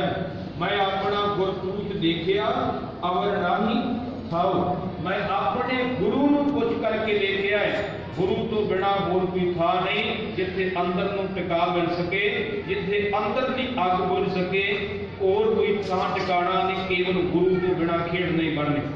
ਪਾਤਸ਼ਾਹ ਨੇ ਅੱਗੇ ਬਚਨ ਕਹੇ, ਧਰਤੀ ਤਾਂ ਹੀਰੇ ਲਾਲ ਜੜਦੀ, ਪਲਕ ਲਾਲ ਜੜਾਓ, ਮੋਹਣੀ ਮੁਖ ਮਣੀ ਸੋ ਹੈ, ਕਰੇ ਰੰਗ ਪਸਾਓ, ਮਤ ਦੇਖ ਭੁਲਾ ਵਿਸਰੈ ਤੇਰਾ ਚਿਤ ਨਾ ਆਵੈ ਨਾਉ। ਧਰਤੀ ਭਾਵੇਂ ਹੀਰਿਆਂ ਦੇ ਲਾਲਾਂ ਨਾਲ ਜੜੀ ਹੋਵੇ, ਸੋਹਣੇ ਪਲੰਗ ਵਿਸ਼ੇ ਹੋਣ ਅਤੇ ਸੋਹਣੇ ਮੁਖ ਵਾਲੀਆਂ ਇਸਤਰੀਆਂ ਮੋਹਣ ਵਾਲੀਆਂ ਖੜੀਆਂ ਹੋਣ, ਕਈ ਤਰ੍ਹਾਂ ਦੇ ਰੰਗ ਜਿਹੜੇ ਖਿਲਰੇ ਹੋਣ, ਰੰਗ ਦਾ ਵਸਤਰ ਪਹਿਨੇ ਹੋਣ, ਮਤਾਂ ਕਿਸੇ ਐਸੇ ਵਿਖਾਵਿਆਂ ਨੂੰ ਵੇਖ ਕਰਕੇ ਮੈਨੂੰ ਤੂੰ ਭੁੱਲ ਜਾਵੇਂ, ਤੈਨੂੰ ਭੁੱਲ ਜਾਵਾਂ, ਮੈਨੂੰ ਨਹੀਂ ਇਹੋ ਜਿਹੀਆਂ ਵਸਤੂਆਂ ਚਾਹੀਦੀਆਂ। ਸਿੱਧ ਹੋਵਾ ਸਿੱਧ ਲਾਈ, ਰਿੱਧ ਆਖਾ ਆਓ, ਗੁਪਤ ਪ੍ਰਗਟ ਹੋਏ ਵਰਸਾ, ਲੋਕ ਰਾਖੈ ਭਾਉ, ਮਤ ਦੇਖ ਭੁਲਾ ਵਿਸਰੈ ਤੇਰਾ ਚਿਤ ਨ ਆਵੈ ਨਾਉ। ਮੈਂ ਸਿੱਧ ਬਣ ਜਾਵਾਂ। ਸਿੱਧ ਦਾ ਅਰਥ ਹੈ ਸ਼ਕਤੀਆਂ ਵਾਲਾ। ਮੈਂ ਸਿੱਧ ਬਣ ਕਰਕੇ ਸ਼ਕਤੀਆਂ ਵਾਲਾ ਬਣ ਕਰਕੇ ਸ਼ਕਤੀਆਂ ਦੀ ਵਰਤੋਂ ਕਰਾਂ ਅਤੇ ਰਿੱਧੀਆਂ ਮੇਰੇ ਕੋਲ ਭੱਜੀਆਂ ਆਉਣ ਅਤੇ ਮੈਂ ਗੁਪਤ ਹੋ ਜਾਵਾਂ, ਕਦੇ ਪ੍ਰਗਟ ਹੋ ਜਾਵਾਂ, ਇੰਨੀ ਸ਼ਕਤੀ ਮੇਰੇ ਕੋਲ ਹੋਵੇ, ਲੋਕ ਮੇਰਾ ਆਦਰ ਮਾਣ ਸਤਿਕਾਰ ਕਰਦੇ ਹੋਣ। ਪਰ ਐ ਰੰਗ ਜੀ, ਐ ਮਾਲਕ ਜੀ, ਮੈਨੂੰ ਇਹ ਨਹੀਂ ਚਾਹੀਦਾ ਜਿਹਦੇ ਵਿੱਚ ਲੱਗ ਕਰਕੇ ਮਤਾਂ ਕਿਤੇ ਮੈਨੂੰ ਤੁਸੀਂ ਭੁੱਲ ਜਾਓ, ਵਿਸਰ ਜਾਓ। ਆਖਰੀ ਬਚਨ ਕਹੇ, ਸੁਲਤਾਨ ਹੋਵਾ ਮੇਲ ਲਸ਼ਕਰ, ਤਖਤ ਰਾਖਾ ਪਾਓ, ਅਤੇ ਹੁਕਮ ਹਾਸਲ ਕਰੀ ਬੈਠਾ, ਨਾਨਕਾ ਸਭ ਵਾਓ, ਮਤ ਦੇਖ ਭੁਲਾ ਵਿਸਰੈ ਤੇਰਾ ਚਿਤ ਨ ਆਵੈ ਨਾਉ। ਮੈਂ ਬਾਦਸ਼ਾਹ ਬਣ ਜਾਵਾਂ, ਤਖਤ ਦੇ ਉੱਪਰ ਆਪਣਾ ਪੈਰ ਰੱਖਾਂ, ਮੇਰਾ ਹੁਕਮ ਚੱਲਦਾ ਹੋਵੇ, ਸਾਰਾ ਇਹ ਜਿਹੜਾ ਕੀ ਹੈ ਨਾਨਕਾ ਸਭ ਵਾਓ। ਕਹਿੰਦੇ ਇਹ ਤੇ ਹਵਾ ਦੇ ਫੁੱਲੇ ਵਾਂਗ ਹੈ, ਮਤ ਦੇਖ ਭੁਲਾ ਵਿਸਰੈ ਤੇਰਾ ਚਿਤ ਨ ਆਵੈ ਨਾਉ। ਮੈਨੂੰ ਇਹ ਪਦਵੀ ਨਹੀਂ ਚਾਹੀਦੀ, ਮਤਾ ਕਿਤੇ ਇਹਨਾਂ ਵਿੱਚ ਲੱਗ ਕਰਕੇ ਮੈਨੂੰ ਤੂੰ ਭੁੱਲ ਜਾਵੇਂ, ਵਿਸਰ ਜਾਵੇਂ, ਤੇਰਾ ਨਾਮ ਨਾ ਚੇਤੇ ਆਵੇ। ਇਹ ਸ਼ਬਦ ਗੁਰੂ ਨਾਨਕ ਸਾਹਿਬ ਨੇ ਕਲਯੁਗ ਨੂੰ ਸੰਬੋਧਨ ਕਰਕੇ ਉਚਾਰਿਆ ਸੀ, ਜਿਹਦਾ ਇੱਥੇ ਜ਼ਿਕਰ ਕੀਤਾ ਹੈ ਕਿ ਸ਼ਬਦ ਸੁਣ ਕਰਕੇ ਕਲਯੁਗ ਦੇ ਵੀ ਪਾਪ ਮਿਟ ਗਏ ਸਨ ਅਤੇ ਗੁਰੂ ਪਿਆਰ ਵਾਲੇ ਉਹਦੇ ਅੰਦਰ ਦੇ ਸ਼ੰਕੇ ਨਿਵਰਤ ਹੋ ਗਏ ਸਨ, ਭਰਮ ਦੂਰ ਹੋਏ ਸਨ। ਦੋਹਰਾ ਜਮ ਪਾਂਡਵ ਅੱਜ ਗਏ ਹੋ ਸਮਾਜਾ। ਇੱਥੇ ਵਿਦਵਾਨ ਸੱਜਣ ਇਹ ਵੀ ਲਿਖਦੇ ਨੇ ਕਿ ਜਿਹੜਾ ਸਿੱਖ ਉੱਠ ਕਰਕੇ ਅੰਮ੍ਰਿਤ ਵੇਲੇ ਗੁਰੂ ਕੀ ਬਾਣੀ ਪੜ੍ਹੇਗਾ, ਕਲਯੁਗ ਉਹਦੇ ਨੇੜੇ ਨਹੀਂ ਆਵੇਗਾ। ਅਸਲ ਵਿੱਚ ਕਲਯੁਗ ਕੀ, ਮੈਂ ਇੱਕ ਦੋ ਬਚਨ ਤੁਹਾਡੇ ਨਾਲ ਸਾਂਝੇ ਕਰ ਦੇਵਾਂ, ਵਿਸਥਾਰ ਵੱਲ ਨਾ ਜਾਵਾਂ। 4 ਯੁੱਗ ਵੀ ਹੈ ਗੁਰਬਾਣੀ ਵਿੱਚ, ਉਹਨਾਂ ਦਾ ਵੀ ਜ਼ਿਕਰ ਕੀਤਾ, ਪਰ ਦੂਜੇ ਰੂਪ ਵਿੱਚ ਗੁਰਬਾਣੀ ਵਿੱਚ ਇਹ ਵੀ ਦੱਸਿਆ ਹੈ ਕਿ ਇਹ ਬਿਰਤੀਆਂ ਵੀ ਨੇ। ਕਲ ਦਾ ਅਰਥ ਹੁੰਦਾ ਪਾਪ, ਯੁੱਗ ਦਾ ਅਰਥ ਹੁੰਦਾ ਜੁੜਨਾ। ਜਦੋਂ ਸਾਡੀ ਬਿਰਤੀ ਪਾਪ ਨਾਲ ਜੁੜ ਜਾਂਦੀ, ਉਦੋਂ ਸਮਝ ਲਓ ਕਲਯੁਗ ਆ ਗਿਆ। ਸਤ ਯੁੱਗ, ਸਤ ਦਾ ਅਰਥ ਹੈ ਸੱਚ, ਯੁੱਗ ਦਾ ਅਰਥ ਹੈ ਜੁੜਨਾ। ਜਦੋਂ ਸਾਡੀ ਬਿਰਤੀ ਸੱਚ ਨਾਲ ਜੁੜ ਗਈ ਹੈ, ਸਾਡੇ ਜੀਵਨ ਵਿੱਚ ਸਤ ਯੁੱਗ ਆ ਗਿਆ। ਕਿਉਂਕਿ ਦੋਨਾਂ ਰੂਪਾਂ ਦੇ ਵਿੱਚ ਗੁਰਬਾਣੀ ਨੇ ਉਪਦੇਸ਼ ਦਿੱਤਾ, ਇੱਥੇ ਖੰਡਨ ਨਹੀਂ ਗਾ ਯੁੱਗਾਂ ਦਾ। ਪਾਤਸ਼ਾਹ ਨੇ ਦੋਨਾਂ ਰੂਪਾਂ ਦੇ ਵਿੱਚ ਸਾਨੂੰ ਉਪਦੇਸ਼ ਦੇਣਾ ਕੀਤਾ ਹੈ। ਅਸੀਂ ਪੜ੍ਹਦੇ ਤਾਂ ਹਾਂ, ਇੱਕ ਘੜੀ ਨਾ ਮਿਲਤੇ ਤਾਂ ਕਲਯੁਗ ਹੋਤਾ, ਇੱਕ ਘੜੀ ਵੀ ਤੂੰ ਮਿਲੇ ਨਾ ਤੇ ਕਲਯੁਗ, ਭਾਵ ਕਿ ਸਾਡੀ ਬਿਰਤੀ ਪਾਪ ਨਾਲ ਜੁੜ ਜਾਵੇਗੀ, ਅਸੀਂ ਪਾਪੀ ਬਣ ਜਾਵਾਂਗੇ। ਇਹ ਧਿਆਨ ਦੇਣਾ ਗੁਰੂ ਪਿਆਰ ਵਾਲਿਓ। ਇਹ 2 ਭਾਵ ਵੀ ਗੁਰਬਾਣੀ ਵਿੱਚ ਲਿਖੇ ਹੋਏ ਨੇ। तो जेड़ा अमृत वेले उठ करके गुरु की बाणी पढ़ेगा, सिमरन करेगा, कलयुग ओदे नेड़े नहीं आवेगा। हुण सिंघां ने सवाल कीता सी कि बादशाह किन्ना किन्ना दा राज होवेगा, किहड़े किहड़े राजे होए ने। ते बादशाह ने फिर मुੱਢ तो लैके पिछों तो लैकर के सारे उन्हां राजियां दा जिक्र करते ने। जब पांडव हट गयो समाजा, कहते जदों पांडवां दा राज खुस गया, साजो समान हट गया। मगध 1000 किए राजा, आते उस वेले जेड़े मगधिए सन उन्हां ने 1000 साल राज कीता है। फिर पश्चात नंद के राजे, आते तिन्हां तो पिछों एक नंद दी अंग वाले राजे, वो जेड़े राजे सन उन्हां दे नाल नंद शब्द पक्का जुड़ गया सी। जिवें कईयां दी अल पै जाती है ना, इसे तरह उन्हां दी अल पै गई सी कि उन्हां नूं नंद ही किया जाता सी, राजा कोई भी होवे। वो नंद दी अल वाले जे राजे सन 1500 सौ भुगियो समाजे, ਅਤੇ 1500 साल उन्हां ने भी राज भाग भोगिया है। परशुराम सब से जग होए, ਅਤੇ ਉਹ परशुराम वर्गे जगत विच होए ਹਨ। सुंदर शाम किन्नी सब कोए, ਅਤੇ ਸਾਰਿਆਂ ਦੇ ਸਿਰ ਉੱਪਰ ਉਹਨਾਂ ਨੇ ਸ਼ੂਦਰ ਛਾਪ ਦਾ ਅਰਥ ਹੈ ਮੁੰਡਨ ਕਰ ਦਿੱਤਾ। ਵਿਦਵਾਨਾਂ ਦੀ ਲਿਖਤ ਮੁਤਾਬਕ ਇਹ ਜਿਹੜੇ ਕੇਸ ਮੁੰਡਣੇ ਸ਼ੁਰੂ ਹੋਏ ਨੇ, ਇਹ ਨੰਦ ਰਾਜੇ ਦੀ ਅਲ ਤੋਂ ਸ਼ੁਰੂ ਹੋਏ, ਉਹਨਾਂ ਰਾਜਿਆਂ ਤੋਂ। ਇਤਿਹਾਸਕਾਰ ਲਿਖਦੇ ਨੇ ਇੱਕ ਨੰਦ ਰਾਜਾ ਹੋਇਆ, ਇਹ ਹੈ ਤਾਂ ਹਿੰਦੂ ਸੀ। ਇਹ ਗੁਰੂ ਪਿਆਰ ਵਾਲਿਓ ਰਾਜ ਭਾਗ ਲੈਣ ਵਾਸਤੇ ਇਹ ਮੁਸਲਮਾਨ ਬਣ ਗਿਆ। ਇਸਨੇ ਆਪਣਾ ਧਰਮ ਜਿਹੜਾ ਤਬਦੀਲ ਕਰ ਲਿਆ ਤੇ ਤੁਰਕਾਂ ਦਾ ਰਾਜਾ ਬਣ ਗਿਆ। ਕਹਿੰਦੇ ਇਹਦੇ ਪਿਤਾ ਜੀ ਨੇ ਇਤਰਾਜ਼ ਜਤਾਇਆ, ਉਸਨੇ ਸਾਰੇ ਬ੍ਰਾਹਮਣਾਂ ਤੇ ਪੰਡਤਾਂ ਨੂੰ ਇਕੱਠੇ ਕਰਕੇ ਹਵਨ ਜਗ ਆਰੰਭ ਕੀਤੇ ਕਿ ਆਪਾਂ ਇਹਨਾਂ ਦਾ ਸਭ ਕੁਝ ਨਾਸ਼ ਕਰ ਦੇਣਾ ਹੈ, ਵਿਦਵਾਨਾਂ ਦੀ ਲਿਖਤ ਮੁਤਾਬਕ। ਪਰ ਉਸ ਵੇਲੇ ਇਸ ਰਾਜੇ ਨੇ ਹੁਕਮ ਦਿੱਤਾ ਹੈ ਕਿ ਸਾਰੇ ਬ੍ਰਾਹਮਣ ਕਤਲ ਕਰ ਦਿੱਤੇ ਜਾਣ। ਇਹਦਾ ਵਜ਼ੀਰ ਇੱਕ ਬੜਾ ਸਿਆਣਾ ਸੀ, ਕਹਿਣ ਲੱਗਾ ਰਾਜਨ ਜੇ ਐਸਾ ਕਰਮ ਕੀਤਾ ਤੇ ਬੜਾ ਪਾਪ ਹੋਵੇਗਾ ਦੁਨੀਆ ਦੇ ਵਿੱਚ, ਸਾਨੂੰ ਲੋਕ ਫਟਕਾਰਾਂ ਪਾਉਣਗੇ, ਇਸ ਤਰ੍ਹਾਂ ਨਹੀਂ ਕਰਨਾ ਚਾਹੀਦਾ। ਆਖਿਆ ਫਿਰ ਕੀ ਕਰਨਾ ਚਾਹੀਦਾ ਹੈ? ਉਸ ਵੇਲੇ ਗੁਰੂ ਪਿਆਰ ਵਾਲਿਓ ਫਿਰ ਉਸ ਵਜ਼ੀਰ ਨੇ ਸਲਾਹ ਦਿੱਤੀ ਸੀ ਕਿ ਇਹਨਾਂ ਦੇ ਸਿਰ ਮੂੰਹ ਮੁੰਨ ਦੇਣੇ ਚਾਹੀਦੇ ਨੇ ਅਤੇ ਇਹਨਾਂ ਨੂੰ ਲਾਜ ਦੇ ਕਰਕੇ ਉਹ ਸਿਰ ਮੂੰਹ ਮੁੰਨਣਾ ਹੀ ਧਰਮ ਦੇ ਗ੍ਰੰਥ ਲਿਖ ਦੇਣੇ ਚਾਹੀਦੇ ਆ, ਜਿੱਥੋਂ ਲੋਕਾਂ ਨੂੰ ਇਹ ਭੁਲੇਖਾ ਪਵੇ ਕਿ ਸਿਰ ਮੂੰਹ ਮਨਾਉਣਾ ਵੀ ਇੱਕ ਧਰਮ ਦਾ ਅੰਗ ਹੈ।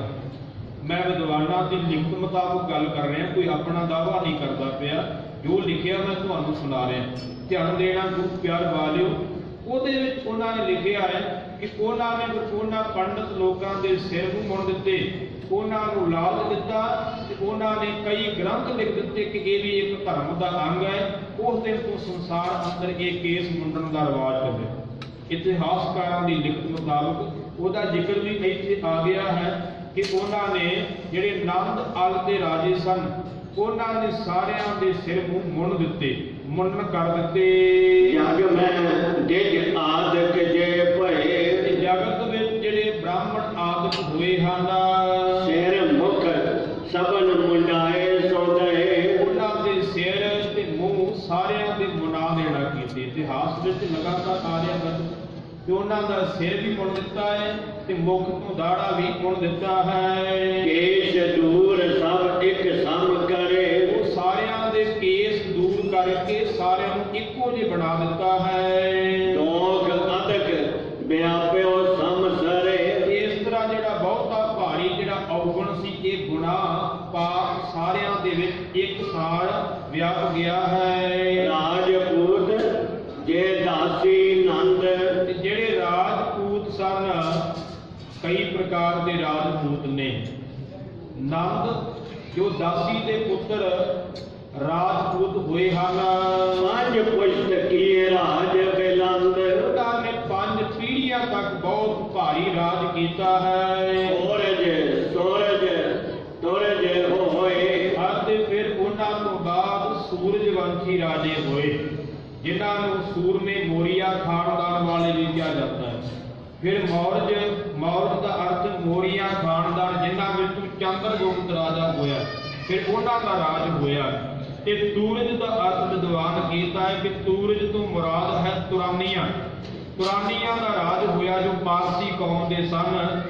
ਇੱਥੇ ਵਿਦਵਾਨਾਂ ਨੇ ਲਿਖਿਆ ਹੈ ਕਿ ਇਹਨਾਂ ਦੀ ਵੰਸ਼ ਵਿੱਚੋਂ ਜੈਪਾਲ ਆਦਿਕ ਰਾਜੇ ਹੋਏ।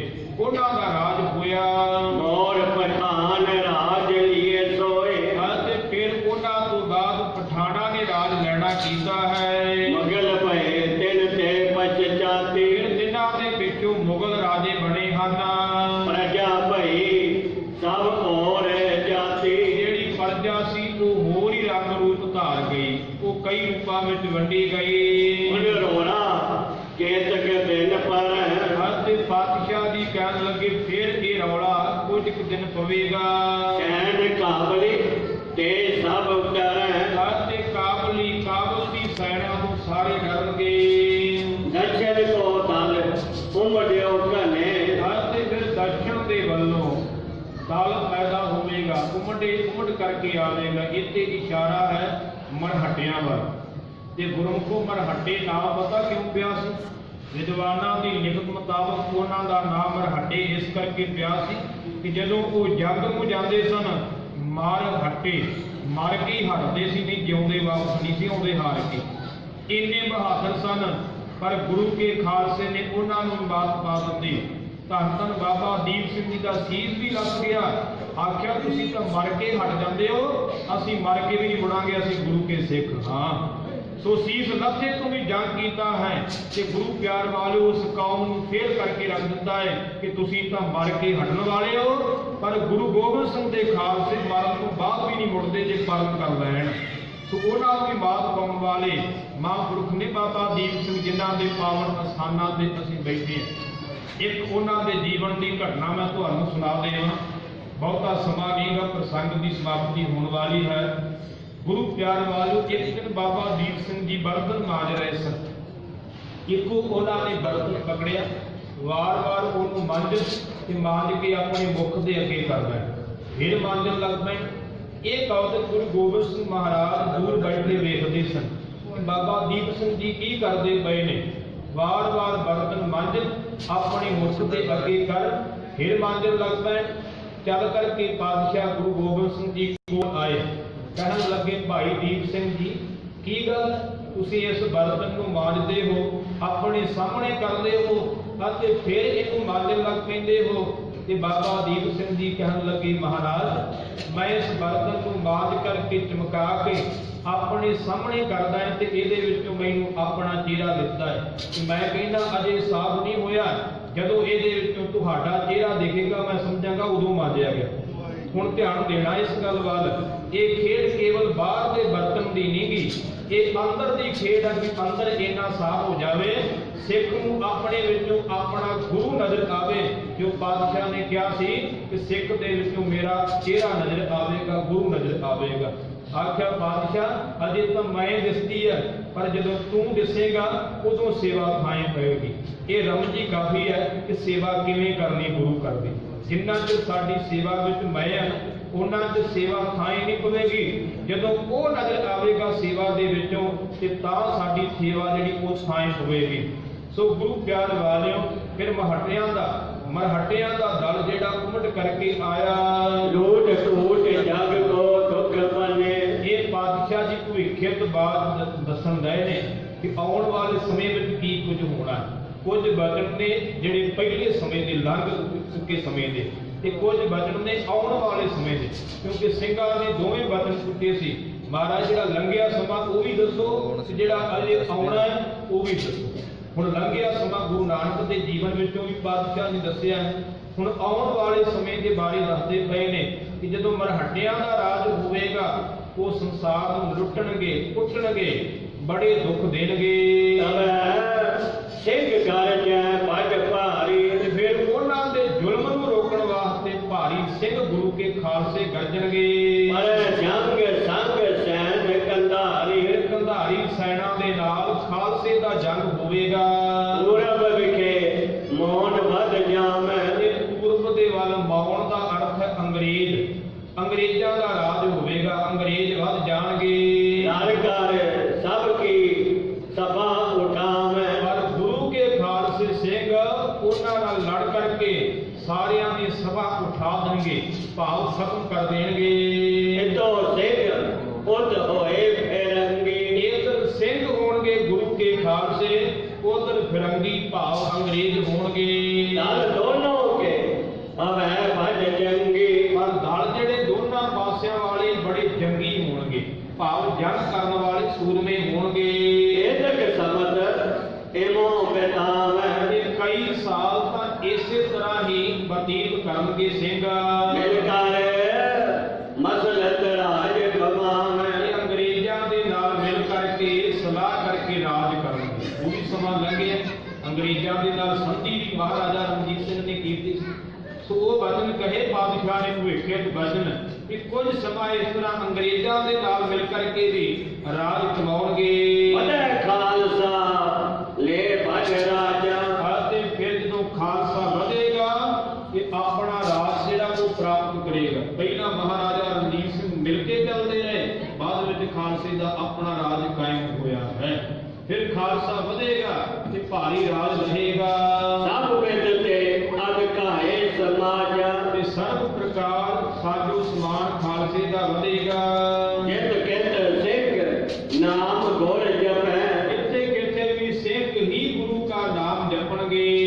ਕਹ ਉਠਪੈ ਕਿਸ ਹੂੰ ਥਪੈ, ਸਿੰਘਾਂ ਵਿੱਚ ਇੰਨੀ ਪਾਵਰ ਹੋਵੇਗੀ, ਇੰਨੀ ਤਾਕਤ ਹੋਵੇਗੀ। ਬਾਦਸ਼ਾਹ ਕਹਿੰਦੇ ਮੇਰੇ ਖਾਲਸੇ ਵਿੱਚ ਜਿਹਨੂੰ ਚਾਹਣ ਉਹਨੂੰ ਰਾਜਾ ਬਣਾ ਦੇਣਗੇ, ਤੇ ਜਿਹਨੂੰ ਚਾਹਣ ਉਹਨੂੰ ਖਤਮ ਕਰਕੇ ਰੱਖ ਦੇਣਗੇ, ਉਜਾੜ ਕਰਕੇ ਰੱਖ ਦੇਣਗੇ। ਦੋਹਰਾ ਘਰ ਘਰ ਉਜੜ, ਘਰ ਘਰ ਵਸੈ, ਘਰ ਘਰ ਰੋਵੈ ਨਾਰ, ਇਹ ਘਰ ਘਰ ਉਜੜਾ ਹੈ। ਵੈਰੀਆਂ ਦੇ ਘਰ ਘਰ ਜਿਹੜੇ ਉਜੜਨਗੇ ਅਤੇ ਜਿਹੜੇ ਖਾਲਸੇ ਨਾਲ ਰਲ ਕੇ ਚੱਲਣਗੇ ਉਹਨਾਂ ਦੇ ਘਰ ਵਸਣਗੇ।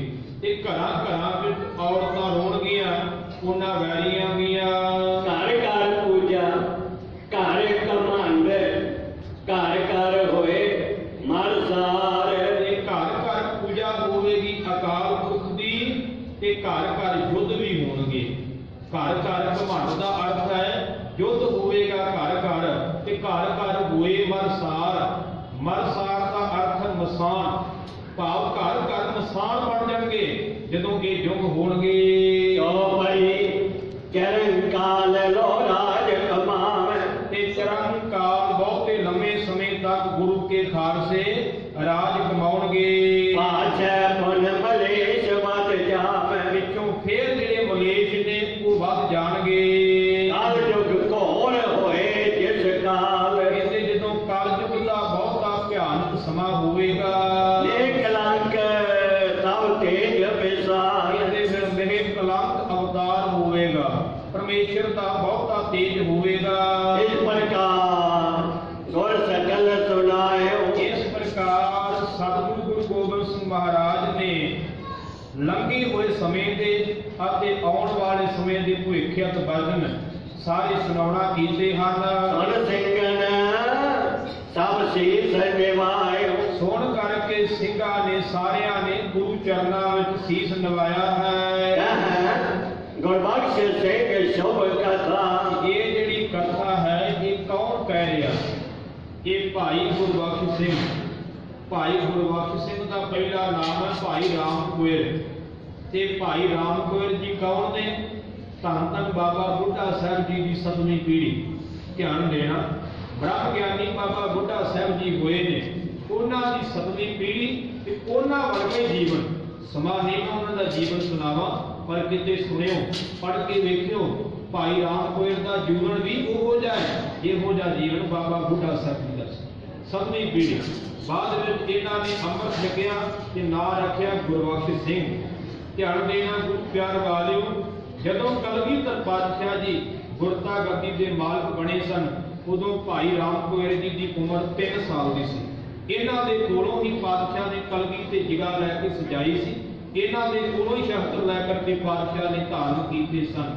ਉਹ ਭਾਈ ਗੁਰਬਖਸ਼ ਸਿੰਘ ਜੀ ਗੁਰੂ ਕੀ ਸ਼ੁਭ ਕਥਾ ਸਿੱਖ ਸ਼ਰੋਤਾ ਪ੍ਰੇਮੀ ਸੁਣ ਕਥਾ, ਉਹ ਸੁਣਾ ਰਹੇ ਨੇ ਕਿ ਸਿੱਖ ਪ੍ਰੇਮੀ ਜਿਹੜੇ ਸੁਣਨ ਵਾਲੇ ਨੇ ਉਹ ਤੇਨੇ ਹੀ ਪ੍ਰੇਮ ਨਾਲ ਸੁਣਦੇ ਹਨ। ਦੋਹਰਾ ਰਾਮਦਾਸ ਕੁਲ ਰਾਮ ਕੋਏ, ਗੁਰ ਭਗਤੀ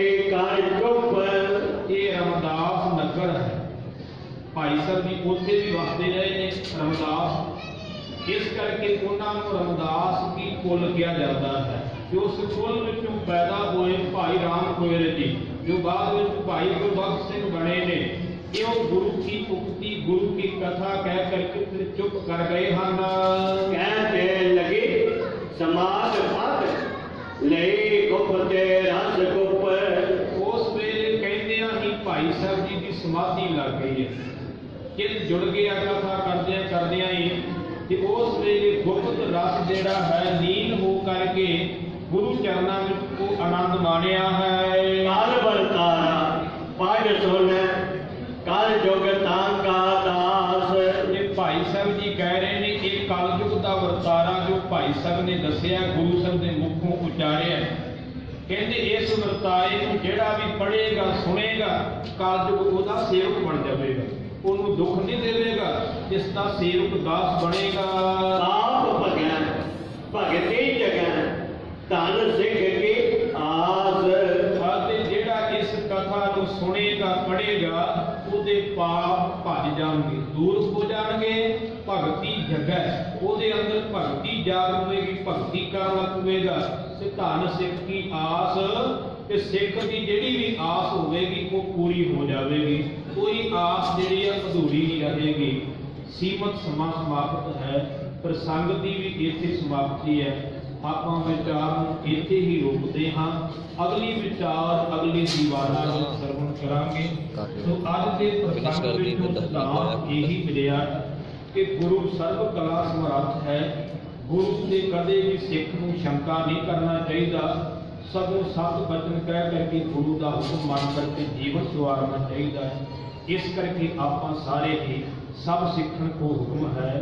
ਗੁਰੂ ਮਾਨਿਓ ਗ੍ਰੰਥ ਧੰਨ ਗੁਰੂ ਗ੍ਰੰਥ ਸਾਹਿਬ ਦੇ ਲੜ ਲੱਗ ਕਰਕੇ ਖੰਡੇ ਬਾਟੇ ਦਾ ਅੰਮ੍ਰਿਤ ਛਕ ਕਰਕੇ ਗੁਰੂ ਦਸੀ ਮਰਿਆਦਾ ਵਿੱਚ ਚੱਲ ਕਰਕੇ ਨਾਮ ਬਾਣੀ ਸਤਸੰਗਤ ਅਭਿਆਸ ਕਰਕੇ ਆਪਣਾ ਜੀਵਨ ਸਵਾਰੀਏ। ਸੋ ਸਮੂਹ ਸੰਗਤਾਂ ਦਾ ਬਹੁਤ ਬਹੁਤ ਧੰਨਵਾਦ। ਪ੍ਰਬੰਧਕ ਵੀਰਾਂ ਦਾ, ਸਤਿਕਾਰਯੋਗ ਸਿੰਘ ਸਾਹਿਬ ਗਿਆਨੀ ਸੁਖਵਿੰਦਰ ਸਿੰਘ ਜੀ ਜਿਨ੍ਹਾਂ ਨੇ ਬਾਬਾ ਦੀਪ ਸਿੰਘ ਜੀ ਦੇ ਪਾਵਨ ਅਸਥਾਨ ਤੇ ਹਾਜ਼ਰੀ ਭਰਨ ਦਾ ਮੌਕਾ ਦਿੱਤਾ ਹੈ, ਉਹਨਾਂ ਦਾ ਵੀ ਧੰਨਵਾਦ ਹੈ। ਸੋ ਮੈਨੇਜਰ ਸਾਹਿਬ ਦਾ ਧੰਨਵਾਦ ਹੈ। ਸੋ ਭਾਈ ਸਾਹਿਬ ਜੀ ਨੇ ਬੜਾ ਸੁੰਦਰ ਪਾਠ ਕਰਵਾਇਆ, ਉਹਨਾਂ ਦਾ ਵੀ ਧੰਨਵਾਦ ਹੈ। ਕੋਟਾ ਕੋਟ ਧੰਨਵਾਦ ਸਾਹਿਬ ਸ੍ਰੀ ਗੁਰੂ ਗ੍ਰੰਥ ਸਾਹਿਬ ਜੀ ਦਾ, ਬਾਬਾ ਦੀਪ ਸਿੰਘ ਜੀ ਦਾ, ਜਿਨ੍ਹਾਂ ਨੇ ਆਪਣੀ ਗੋਦ ਵਿੱਚ ਬੈਠ ਕਰਕੇ ਆਪਣੇ ਗੁਣ ਗਾਉਣ ਦਾ, ਗੁਣ ਸਰਵਣ ਕਰਨ ਦਾ ਬਾਲਕ ਨੂੰ ਬਖਸ਼ ਕੀਤਾ ਹੈ। ਇਤਨੀ ਸੇਵਾ ਪ੍ਰਵਾਨ ਕਰਿਓ, ਭੁੱਲਾਂ ਦੀ ਖਿਮਾ ਬਖਸ਼ਿਓ। ਦੋ ਪੰਕਤੀਆਂ ਪੜ੍ਹ ਕਰਕੇ ਸਮਾਪਤੀ ਹੈ। काल मर तारा पाठ सुन काल जुग ताका दास। पाप भगन भगती जग धन सिख